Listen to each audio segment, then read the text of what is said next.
My name is Craig Hamby. I want to welcome all of you to our Lindbergh community with some incoming kindergartners. Very exciting time in your life, and I know you have questions. I look back on it now. My children I have one in college and I have one in the high school, so it was a long time ago when I was in your shoes, but I remember it fondly. Uh, I know there's a little anxiety, but there's so much excitement ahead of you in the coming years. So we're very excited that you're going to be with us here at Lindbergh. And we have a little presentation tonight to go through some of the things you might want to expect as the school year comes upon us next year, and some registration info.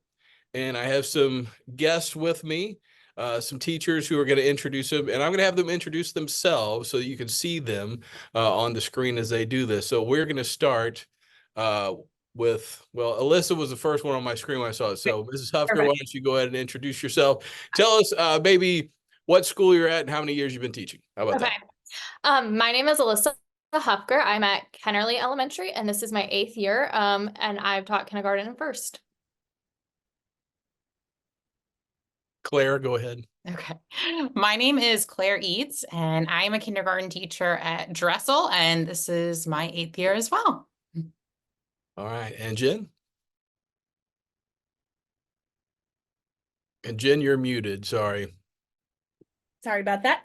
I'm Jen Eilers. I am a special education teacher who works at Sappington, and I have been there for 24 years.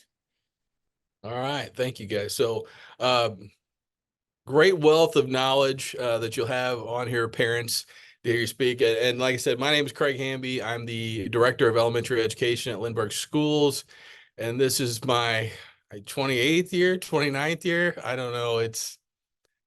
I've been in it for a while. So I have a wealth of knowledge I can share with you parents. So let's start off with some kindergarten registration information. So our registration window is going to open up on February 12th, and it will stay open through March 15th. It will open up again later. We try to get everyone registered in this window. We have the window because we want to get as many students registered as possible in that window, because it helps us determine how many staff members we need to teach kindergarten the coming year. So when we can get people to register, it lets us know about how many teachers we're going to need each building. So very important to register in that window if at all possible. And I know some of you may still be, I talked to a parent last week, it's like, well, we're not sure. There's no harm in registering, and then maybe you come to some of the summer events and you say, you know what, I think we're going to wait a year. This isn't for us. That's fine, but I would still encourage you to register early. There is a Q&A section in our Zoom tonight, so if you have questions, you can feel free to type those in, and as the teachers start speaking a little bit, I will get into the questions, and I'll stop them sometimes and have them answer some, or we'll answer questions at the end of the presentation. A few links on here. One is our registrar is Terry Musante. If you have questions, you can email her at that email address. And this video will be up on the district YouTube channel probably tomorrow, I believe. There's a registration website, which we'll send you a link to that here in a moment. And then if you're not sure, I don't know which elementary I'm in. Maybe I'm in Sappington, maybe I'm in Dressel. You can click on the district map, you type in your address, and it'll tell you exactly which building you will be a part of. Next slide, Beth. So we'll leave this slide up for just a second. You can scan this QR code and it will take you to our registration website. When you get there, there's some different links on it that we represented here at the bottom. You may be a brand new family to Lindbergh. I haven't had any children in Lindbergh in the past. This is my first experience, and there will be a link for you. I've already had some kids go through Lindbergh. I've got one in 3rd grade, but I've got a kindergarten now. You would register under the existing families, but with a new student. And then this really doesn't apply to you guys watching here tonight, but after you're in the system, every year we have an annual verification to make sure we have the right information for all our students. So every summer, there'll be a check-in where you go through and make sure all your information is correct in our student information system. So we'll leave that up. This will appear also at the end of the presentation. You can go to our website, just lindberghschools.com, I believe, or just Google Lindbergh Schools. It'll take you to our website, and you can find the registration page when it opens on February 12th, or you can scan that QR code and it'll have you ready to go for when the registration window opens. Next slide, Beth. So we're going to start because some of you might have a question. Some of our students will come into kindergarten. They have left a pre-K program where they have an individualized education plan or an IEP. And I know some of you have questions about, oh, is my IEP going to be accepted? Is it going to be different at school age? And that's why Jen Eilers is here tonight to answer some of those questions. So Jen, I'm going to let you talk about the next slide. Okay. So some of you may have a student who is currently enrolled in Lindbergh's early childhood program. If that is the case, when you go to register for kindergarten, there's going to be a place on that registration where you can indicate that your child is receiving special education services and has a current IEP. Again, if they're in that Lindbergh early childhood program, the elementary staff is going to be notified by the early childhood staff. So we will actually communicate, and then the elementary staff will actually be invited to a transition IEP meeting with your incoming kindergarten team. So we'll all meet together. So you'll have a chance. Those meetings normally take place starting kind of in February, March, and April, typically. And the kindergarten team will sit down with you and the ECE team and will discuss the needs. Now, if you are not currently, if your child is currently not enrolled at ECE, again, when you come to register for kindergarten, there's still going to be a place for you to indicate that your child is receiving special education services, wherever they are attending currently. But if that is the case, we do ask that you contact your elementary school's counselor, and just notify them, let them know that your child is coming in with an IEP so that she can notify all the correct people as well, so that we'll be ready. Thank you, Jen. I want to say with that if your student you're going to have one of these transition IEP meetings that Mrs. Eilers mentioned, you don't have to wait for that meeting to register. Go ahead and register. We'll have the meeting later. That's okay. If you go to ECE but don't have an IEP, still going to register. So those of you IEP or not, if you're our early childhood, it's a little bit easier because you're already in the system. You won't have to fill out as much information, but we still have to get you to go through the registration process. So just wanted to make sure that was clear. All right, so I'm going to start off talking about pre-academics. And if the early childhood teachers heard me say pre-academics, say, oh, it rubs them the wrong way, but they're academics, but it's not the same as school age academics.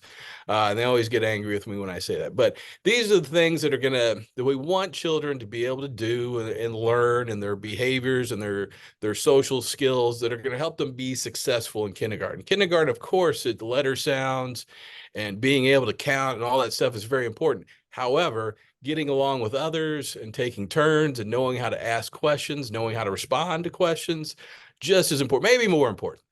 So we're going to go through a few of those with you this evening before we get into the academic part. So one of the ones I want to talk about is self-help skills. So you can see several of them listed here. So if your child can't do these yet, that's okay. We've got till August. So we want you to these would be some things you could be working on up and until school starts. Whether it's how to dress themselves, maybe buttoning, zipping, tying their shoes. If they struggle with tying their shoes, we might want to even start out with some Velcro on those sneakers.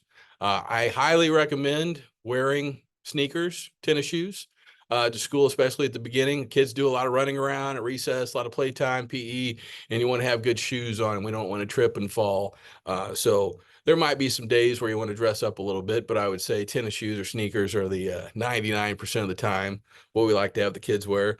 We want the kids to be able to clean up after themselves, whether that's in the classroom or the cafeteria. If they need help, ask for it. My wife is a kindergarten teacher in another district, and one of her things is always, can they have a conversation? If I ask them a question, can they respond correctly? Do they know how to ask me a question if they need something? So, I know that sounds pretty simple, but that's a big skill for kiddos who are 4 turning 5. How to open food items. They're going to be in the cafeteria, having to open their lunchbox or maybe carry a tray over. Are they able to open up their yogurt or their Jello or their juice box And then using school tools. So do they know how to appropriately hold scissors, a crayon, a pencil, so on and so forth.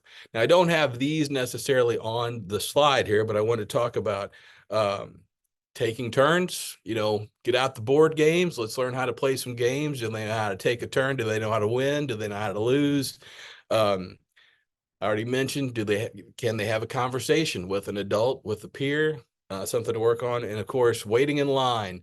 We start to have, when you're at home, you don't have to stand in line and wait around a lot, but, we're on a schedule at schools. Like we only take snack at certain times. We use the restroom at certain times. We go to lunch at a certain time. And as we travel around the building, we want to be safe and organized. So, our kiddos walk in a line. So some things to practice on before school starts. I have one more big one before we get into the academics. So next slide, Beth. And that is toileting. So we want our kiddos to be able to use the restroom independently. So they need to be able to go in, use it, get their pants back up, wash their hands, clean themselves up appropriately. So if you're not there yet, I understand all the popcorn pops at a different time and everyone develops a little bit differently. So that's okay, but that's a little homework for you parents. Let's get the kiddos ready. So they're going to be more successful in school if they can do these things when they get there. And like I said, we have a Q&A section. So if there's something that piqued your interest or you have another question, feel free to type it in. And I'm going to segue out of these skills and into, I'm not sure who's taking purpose. It looks like it's going to be Claire is going to talk a little bit about playing. Yeah. So I think especially, you can go to the next slide, especially to adults, sometimes play can seem frivolous or kind of like an extra thing, but for children, it really is true that play is the work of children, and it builds a lot of problem solving skills and reading, writing, math, things that they're learning at other parts of the day, academic skills, and they might learn those explicitly during other parts of the day, but then through play, they're learning to those same skills, but through experience. And I'll read what it has here, but really just making sure that as their parent are thinking too about, oh, play is important. It's not, a thing that's really something at school. We try to incorporate that. And it's important that, they play a lot at home too. So playing games that require taking turns. We talked a little bit, or Dr. Hamby talked about being able to win and lose without hurting a relationship.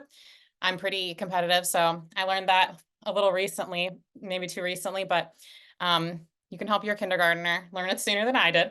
But role playing, asking a friend to play, that's something that can be really difficult, especially if you're in a new place and you don't know a lot of the people that are around you. So role playing it will get child some prompts or just some verbiage to use when they're in that actual situation. Discussing scenarios that involve a friend only wanting to play what they want. And just a lot of these things are things that we do as adults, but they're just learning it at a different level. Modeling and practicing, having a conversation, like Dr. Hamby talked about with self-help skills. Using words to explain how they're feeling. Maybe this could be something that you talk about throughout the day. It doesn't have to just be at playtime for sure, but thinking about when you're reading a book with them, asking them to use words to feel how they were explaining and building that empathy and whatnot. Imaginative play could look a lot of different ways. So it could be playing with magnetiles or in the kitchen or puppets. And you can ask your child things like, what is this block structure going to be used for? What did you build? Or what does that doll need? And just help foster that sense of imaginative play.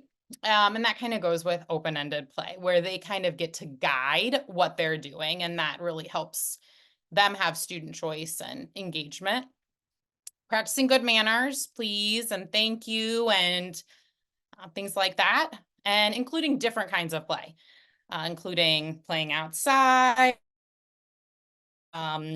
playing games like I mentioned earlier with rules, and constructing things, maybe some types of play your child like leans toward or kind of goes towards a lot, but maybe encouraging them to try different kinds of play that help them get out of their box. All right, early literacy. You can go to the next slide. So, what's really important with early literacy is making sure that you read with your child every single night. Make it part of your nightly routine. Make it like a special time with your child, to sit and look at books. You can go to the library and pick out books to make it fun and exciting and to get some new books into your rotation. When you are reading with them, discuss the front cover, the back cover, have them either sit in your lap or have them be the one that controls the book, because then that helps them understand which way to read and which way, how to turn the pages. Discuss how to treat books, maybe have a special area like a bookshelf in your house or somewhere where you keep your books. And like I said, make reading a fun, regular part of your routine. And it helps that when you're done reading with your child, to talk about what you just read. So discuss the beginning, middle, and end. Discuss what they remember in their own words. So reading is just something that we want to get them excited about, start building that love for early, so that when they get into kindergarten and they're starting to read on their own, they already have that love, they already have that understanding of books, and they already have that routine built into your night. Right, next slide. Another important thing in early literacy is working with your child's name. So identifying your child's first, having your child identify their first name is super important going into kindergarten. That's going to be how they find where their cubby is, how they find where their desk is, how they find where their pencil box is. So really work on identifying your child's first name. One idea is like writing all your family members' names down on a piece of paper and having them try to figure out which one is theirs. And then working with the letters in your child's name first. So when students learn their letters, typically they learn letters that are important to them first. So those would be the letters that are in their name. So make sure they definitely know those letters. Have them work on writing their name legibly. You can use fun things like chalk and crayons and paint. It doesn't always have to be with paper and pencil, but make it fun and exciting for them. And then another idea with working with your child's name is to have them write it out, you can write it out on a piece of paper and then cut it up and make it into a puzzle, and then have them try to put it back in the correct order. You can also start talking about how many letters are in each person's name in their family. Just make learning their name fun. But it's really important that they at least know their first name when they go into kindergarten and how to find it. I want to Next. add one thing while we're switching slides there, Ms. Sufker, is teachers are going to remind you parents this in August, but I would label everything. So coats and book bags and lunch boxes, all that stuff, make sure their name is big and prominent on there so they can find it. Our lost and founds are too full. We don't want anything else in the lost and found. And if it's got a label in there, makes it easier to get back to its rightful owner. Sorry, Yes. Ms. Sufker, back to you. No, for sure. Literally everything, like put it on there as big and bold as you can. Some people even order like stickers where you can like have like a symbol if your child is still working on their name and they're not totally sure of it. Just make sure your kid knows what that looks like on their stuff. Another thing that we would like you to work on is handwriting. So if you look at the letter A at the top right hand corner, you can see that it's got a 1 at the top. A lot of children that are coming into kindergarten will start their letters at the bottom. So they'll start like down by the 3 and go up for their A. We want to start breaking that habit and having them start at the top of the line. So where that 1 is and going slanting down, instead of starting their A's or their letters at the bottom. So that's just a habit that we are going to start, we're going to work on in kindergarten. But if you can start helping us break that bad habit before your child gets into kindergarten, that's super helpful. And then practice writing or drawing for enjoyment. And then if you go look at the hand, pencil grip is really important. we're moving away from, well, we don't want kindergartners to be holding their pencils with a fist. So the tripod grip is where they're holding their pencil with their thumb, index finger, and middle finger. If your child's still holding it with their whole hand, start helping us break that habit and start with a tripod grip. But work on drawing and writing for fun, for enjoyment. Encourage your child to just draw pictures, have different kinds of paper, different types of materials for them to write with. Just make it fun and exciting for them. Writing is a big part of kindergarten, so we want them to be excited about it. And then also discuss with them how to take care of the writing materials. This will save you a lot of money once they get into kindergarten if you talk to them about putting their caps on their markers and making sure you've got all your crayons when you're done in your pencil box and putting your things away after you use them. But then again, that goes back to making sure their name is on everything so that we have a better chance of keeping it all together. Alphabet practice, sing and say the alphabet, and also practice working on their letter names and their sounds and letter formation. So some fun ways to practice it that aren't included, like aren't writing with paper and pencil, or having your child practice their letters in with their finger in sand. If you get just a plate and put some sand or salt on the plate, you can have them start writing their letters. They can build their letters with Play-Doh, painting. You could play Go Fish with letter cards or do different puzzles. Just make learning the alphabet fun and exciting. And then another really important part of early literacy is nursery rhymes and wordplay. So start practicing some of those old nursery rhymes like Twinkle, Twinkle, Little Star, Hey Diddle Diddle, because those are really great for rhyming. And then play some word games. So some examples would be like, oh, I play I Spy, and you would say, I'm thinking of something that starts with a, and then have them try to figure out what you're looking for. Read books that include rhyming words. That's really important. And then you could like play some rhyming games. You could say, I'm thinking of an animal that rhymes with big. Can you think of what that is? So just make learning these early literacy skills fun for your child. Next slide. As we're going to the next slide, I was going to add to that we're going to teach your kids all this stuff. Yes. So don't fret. But the more practice they have coming in, the more successful, the more ready they're going to be. And I wanted to mention that along with the writing, drawing is really the earliest form of writing for our kindergarten students. So even if they're drawing some pictures that we can't make sense of, but then they can tell you the story and narrate what those pictures mean, that is on the right track. I mean, that's the beginning of kindergarten writing. And then maybe we can help them label some of those shapes they put in there to go along with the story. But just I felt I needed to add that in. So back now on to math. Yes. All right. Next slide. Thank you. So some things you can do really are just pointing out things that your child already is probably noticing in the world around them. So making math real for your child, like when cleaning up, find the red items or find the round items. And I mean, there's so many ways to incorporate math because math really is all around us.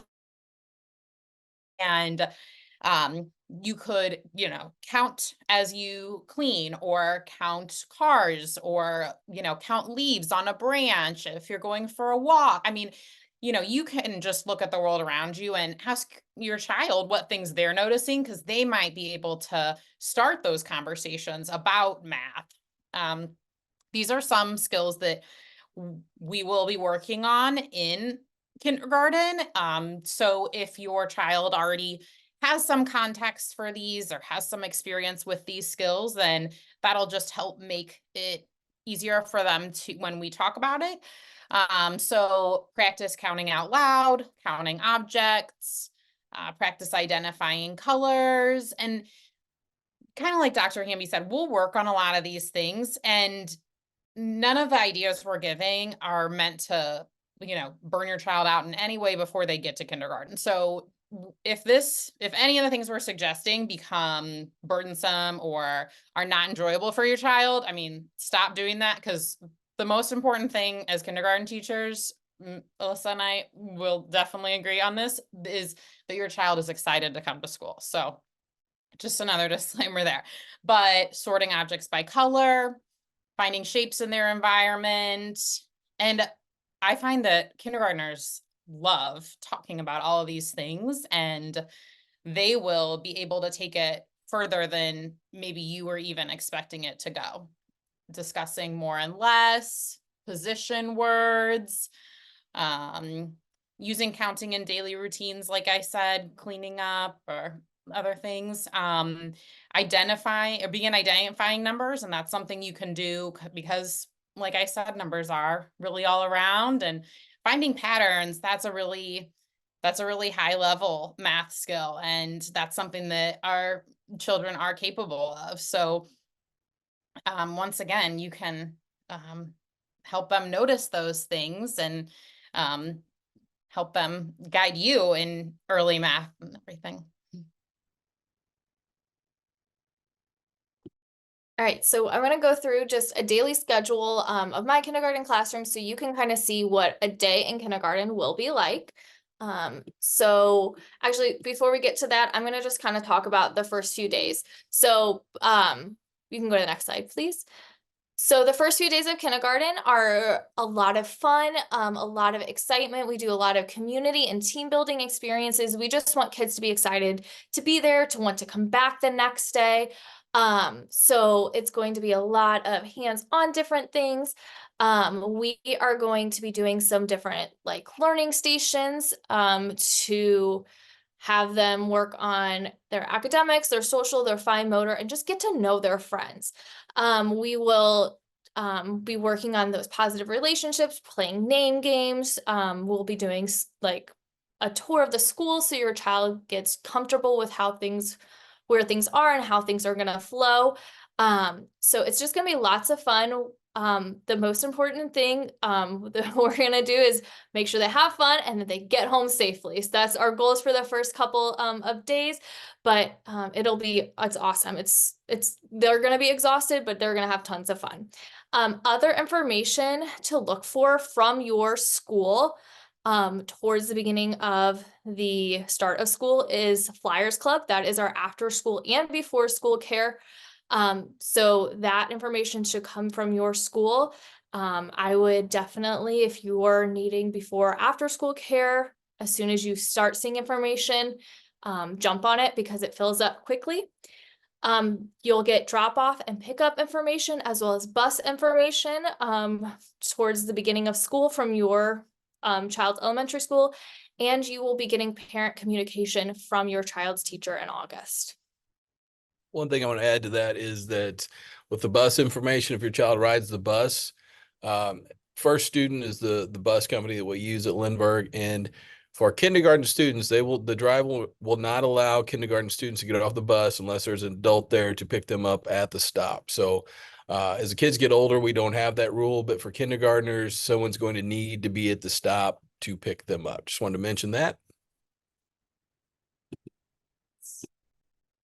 Awesome. So now I'm going to tell you about an example day of my kindergarten classroom.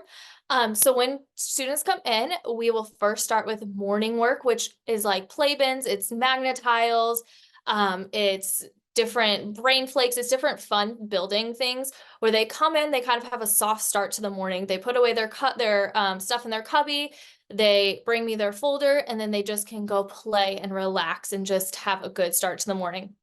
Then we will meet for morning meeting. This is where we do like our calendar. We will go through and have like a question of the day where we will go around and pass a little ball around, and we will talk about like play would you rather games or just get everybody talking. Then we will have a reading lesson. So that will be, we'll read a story and discuss what went on. Then we will move into reading groups and reading stations. So this is when I am pulling groups with another teacher that is in the classroom. They're called our literacy teaching assistants, or LTAs. And they will be meeting with the group as well. I will be meeting with their group. And then the rest of this class will be working independently at their table or at different stations around the classroom. And then we will switch, and then I will meet with a second reading group. Then my students will go to recess. When we come back in from recess, we'll do some word work. This can look like whiteboards. This can look like playing with magnetic letters or different letter tiles and things like that. Then we will do writing, and then students will go to lunch, recess, and rest. So rest time at the beginning of the year, parents kind of always get worried because their child hasn't taken a nap in 2 or 3 years. It's just kind of a quiet time. Students bring towels and just can relax and just decompress from the morning. I let them read, color, or just lay there and just rest. It's very quick, so don't worry if your child is not into the whole rest thing. It's just a good opportunity for their body to like just decompress. And then they will go to specials, which is art, music, PE, or design lab. Design lab is a place where students create different things, get to do different projects and project-based learning and things like that. And then we will do math and science and snack. And then we will have a playtime in the classroom, and then our dismissal will start. So since you mentioned dismissal, we had a question. We had our first question was, do a lot of kindergarten students ride the bus? And the answer to that was, if they have siblings that have already been on the bus before, most likely, yes, they're going to ride the bus. And then there's a lot of parents, if it's their first child that's coming to kindergarten, sometimes they're doing parent drop off and pick up at the beginning of the year, and then they transition into the bus as they get a little bit more comfortable with school. But everyone's welcome to ride the bus from day one. But I know there's that anxiety of school. I get it, parents. I was there, and I worked in the district. So yes, but I think as they get a little bit more comfortable, we do have quite a few kindergartners ride the bus. They always sit up in the front of the bus. We kind of keep our kindergartners in assigned seats up close to the driver unless they have a sibling on there. And I think all the schools have a bus tag that gets pinned on their book bag so that any adult that's out there can, look and see, oh, you're on bus 6. Let me help you get to this bus. And we teachers escort the kids out to the bus, make sure they get on the correct bus. So like Mrs. Hufker said, it's our most important job is getting them home safely. We take that that's what the most important thing we're going to do those first few days of school. And a little tip, if your child is planning on riding the bus every single day, some parents the first day of school like to pick them up just because it's the first day. Sometimes that causes more of a problem because the kids then want to be picked up every single day. So it might save you, your kid, but if your kid could be a kiddo that wants to be picked up every single day after they did it the first day, you might want to start them on the bus just so that they get in their routine their very first day. Great point, and I'll mention that also. I'm sorry, I have a cat keeps getting in the way here. So a lot of parents want to get that picture on the first day of school. If you want to start the routine of riding the bus to school on the first day, that's fine. You can come meet them at school and get that picture when they get off the bus. So don't feel like you can't come to school to get that picture just because they're riding the bus. You're more than welcome to come there. You can snap that photo as they're getting off the bus on that first day. So how can you get your child ready? We gave you tons of information, probably overloaded you, but really the most important thing is to just get your kid excited. Start discussing kindergarten in a positive way. If you register early or register during the dates that are open, you will be added to the kindergarten teachers like math email. We have play dates. Most elementary schools have play dates during the summer. And so that's a great opportunity for your child to come up and get excited, start getting comfortable with the playground and meeting other families. So really, it's important to start or to register so you can get that information. Also, like your child's elementary school's Facebook page so you can get looped in for when those dates are. Reading to your child, just getting them excited about books is really important. A really great thing you can do that's really easy is have your kid watch The Letter Factory by Leapfrog. It's on YouTube. It's super awesome for getting kids to know their letter or to work on their letters and to start getting familiar with letter sounds. It's really catchy. Kids love it. Start and or keep a schedule or a daily routine for your child. Kindergarten is very routine. So if your child is kind of already ready or already used to being in routines, that will help the transition be a little bit easier. Practice those self-help skills that Dr. Hamby talked about at the beginning. And then use your environment as a learning tool. We gave lots of ideas of how to use your environment for numbers and letters. So if all else fails, just use your environment. Practice cutting. Practice just holding scissors the correct way is huge. Use Play-Doh. It's a great way to keep your kids engaged. And we talked about some different ways you can play with Play-Doh. Slowly transition out nap time. If your child is a kid that rests, it's usually about 15-20 minutes in the classroom. And like I said, most kids don't actually, some kids fall asleep, but most just kind of just relax. Give your child responsibilities at home. When they're at school, they're going to be in charge of their backpack, their materials, their coats, their folders. So starting to give them some responsibilities where they're in charge of putting away stuff that they get out, it's a really great first step. Also, just some other ideas, making sure that your child leads a balanced day. So having them play with toys, having them play outside, have them listen to books, not just be on an iPad all day. And then also helping your child learn how to rebound when things don't go their way is a really important skill that we will be working on in kindergarten, but you can already start working on and talking about with your child. And then these are just some book recommendations to check out from your library. Get your child excited about school with some of these back to school books.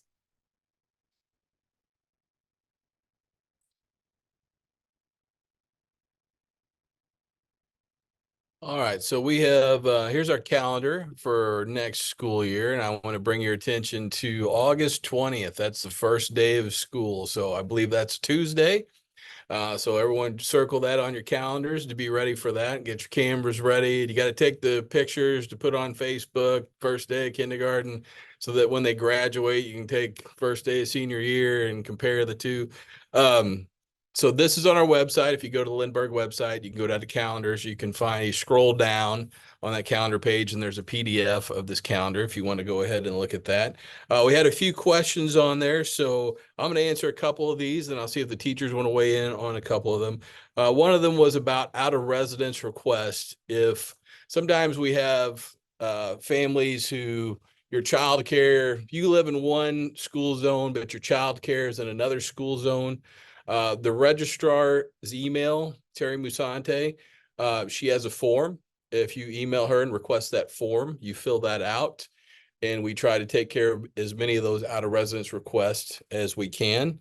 Let's see, there was also someone asked about Flyers Club sign up. That information will be available in the registration window. So when you log on to register for kindergarten, you should be able to get the Flyers Club information at that time.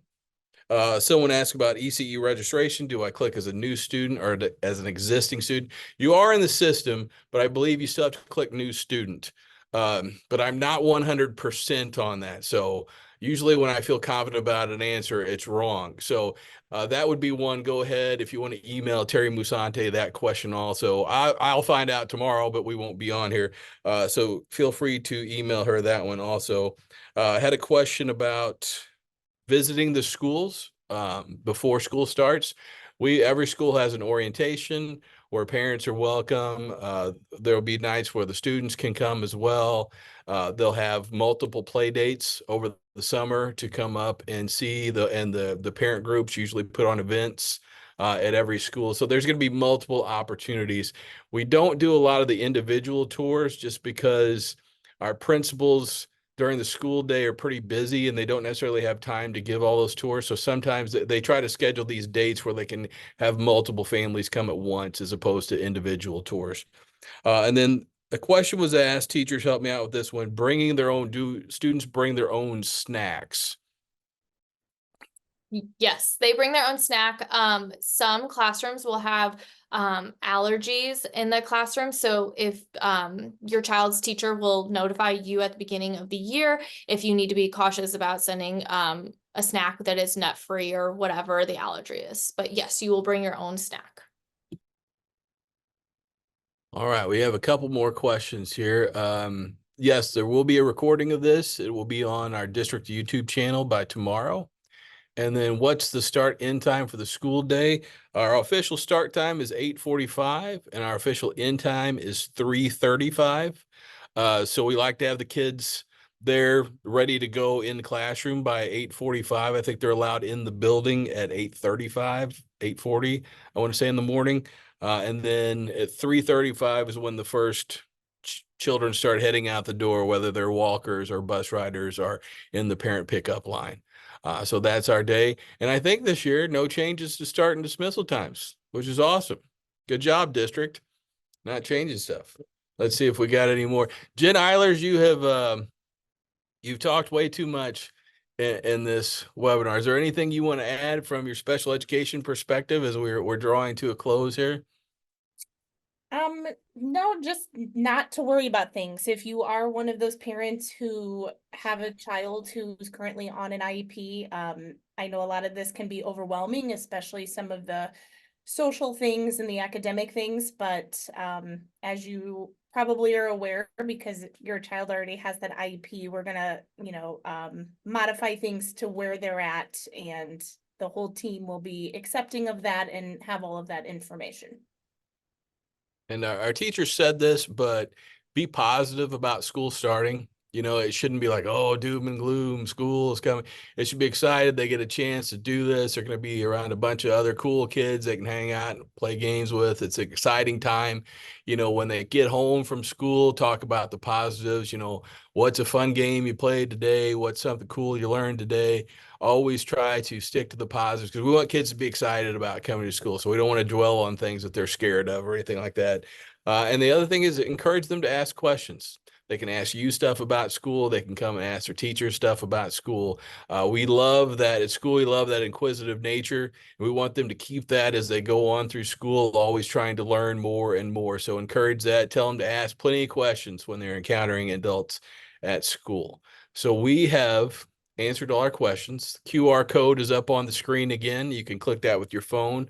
There's the website. You can just Google Lindbergh Schools and you can get to that. And just a reminder that I don't know if the next slide has this or not, Beth. Yeah, so the window for registration will open on February 12th, and it'll go through March 15th. We will reopen it at some point. So if you miss that, we'll get you registered. Don't worry about that. But the more people we can get registered in that window, the better job of staffing our schools we will do. And there, once again, the registrar is Terry Musante. You can email her or you can do that registrar at Lindbergh Schools, and she'll get to the answers, especially the one that I couldn't answer about if it's a new student from ECE. So hopefully Terry will be able to help out with that. And the out of residence form, she'll be able to send that to the family that asked that one. So with that, I want to thank the ladies that joined us here tonight and Beth for working the slides, and thank all of you for watching our webinar. Like I said, if there's something you missed, it'll be on the YouTube channel and you can go back and watch it and pause as you need to go over things. It's an exciting time. We're going to be excited to have your kiddos with us next year. And we look forward to it. And there will be plenty of events throughout the spring and the summer where you can come up and see the schools and get to meet some of the staff. And we look forward to meeting you all.